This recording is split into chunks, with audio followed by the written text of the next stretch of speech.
ఆంధ్రకేసరి టంగుటూరి ప్రకాశం పంతులు జీవితం స్ఫూర్తిదాయకమని కలెక్టర్ లోథెటి శివశంకర్ అన్నారు. ప్రకాశం పంతులు ఆదర్శప్రాయుడని కొనియాడారు. కడప కలెక్టరేట్లోని ప్రజా సమస్యల పరిష్కార వేదిక మీటింగ్ హాల్లో టంగుటూరి ప్రకాశం పంతులు 153వ జయంతి సంస్మరణ సభ ఏర్పాటు చేశారు. మొదటగా జ్యోతి ప్రజ్వలన ప్రకాశం పంతులు చిత్రపటానికి అధికారులు పూలమాలలు వేసి నివాళులర్పించారు. ఇక ప్రకాశం పంతులు సమాజం కోసం అంకిత భావంతో పనిచేశారని గుర్తు చేశారు. మద్రాసు నుంచి విడిపోయాక ఉమ్మడి ఆంధ్రప్రదేశ్ మొదటి ముఖ్యమంత్రిగా పనిచేశారని అన్నారు.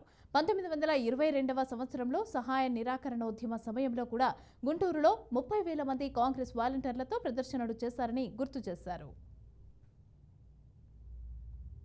చాలా ఎంతమంది మీరు టంగుటూరి ప్రకాశం పంతులు గారు నాన్ డీటెయిల్ ఉండేది 10th క్లాస్లో ఎవరికైనా గుర్తుందా మనకి టంగుటూరి ప్రకాశం పంతులు గారు 10th క్లాస్లో అంటే మేబీ నేను చెప్తాను 98.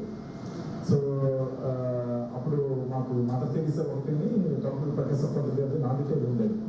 బాగా నాకు గుర్తు ఏంటంటే మొత్తం గుర్తులేదు కానీ బట్ ఫస్ట్ లైన్ ఆకాశం బండ్లు తెల్లారింది, ఒక మంచి గల చొక్కా వేసుకుని ఒక బంగారపు ఛాయలో ఒక కుర్రాడు పరిగెడుతూ వెళ్తున్నాడు, ఆయాసంతో రొప్పుతూ వెళ్తున్నాడు. వెళ్తూ ఒక ఇంటి దగ్గర వెళ్ళి తలుపు కొట్టాడు. తలుపు కొడితే ఒక ఆవిడ తలుపు తీసింది. తలుపు తీయగానే అక్క నేను మెట్రికులేషన్ పాస్ అయ్యాను అని చెప్పడంతో వాళ్ళ అక్క తమ్ముడిని కౌగిలించుకొని ఆనందంలో ముద్దాడు మెరిసిపోయిందని చెప్పి ఉంటుంది లైన్.